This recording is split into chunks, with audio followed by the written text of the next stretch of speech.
Here was a lady in San Francisco. She said, my brother, and she said to me, I think he's innocent, but I do not know the facts of the case. But he was given 6 months at hard labor. He was in the army. And I don't think my brother should get 6 months hard labor in the army. I said, you want him out? He said, certainly I do. And I said, tell you what, that you may try it, so you can give all praise to yourself and not to me. You do it.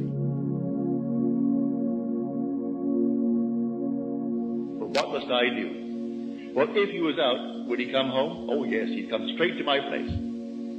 All right. And if he came to your place, what would you do? Well, she said, I would throw my arms around him and kiss him. Feel him. I said, all right, do that.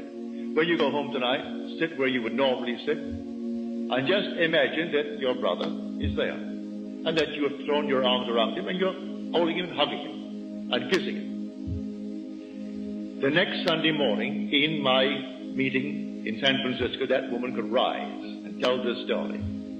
She said, I went home, and I imagine I heard the doorbell ring, and the doorbell is downstairs. I have to run down one flight of stairs to answer that door.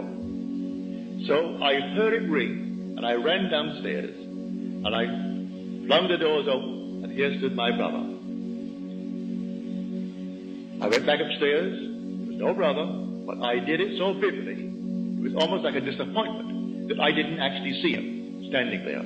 But it seemed so real to me. Well, a few days later, she's sitting upstairs, and the doorbell rings.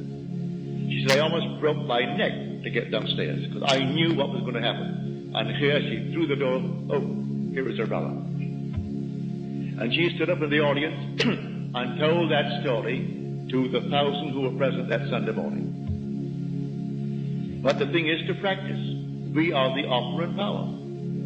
It's all your own wonderful human imagination.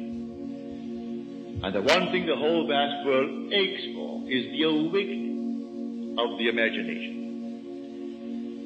And when it comes with the birth of the promised child, which sets a man free from the horrors of this world we call the world of nature.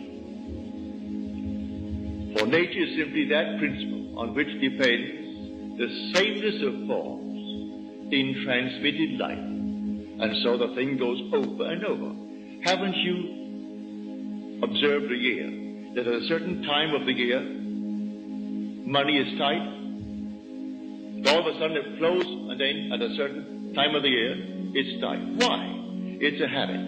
It's a transmitted state.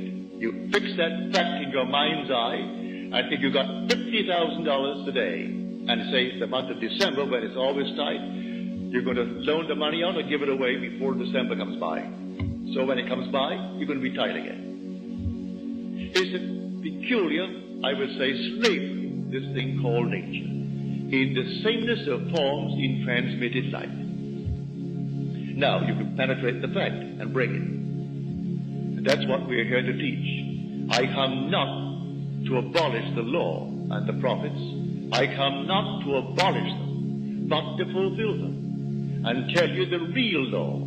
It's not washing your hands before meals, although that's a very nice, clean thing to do. It's not giving certain diets, doing this, that, and the other.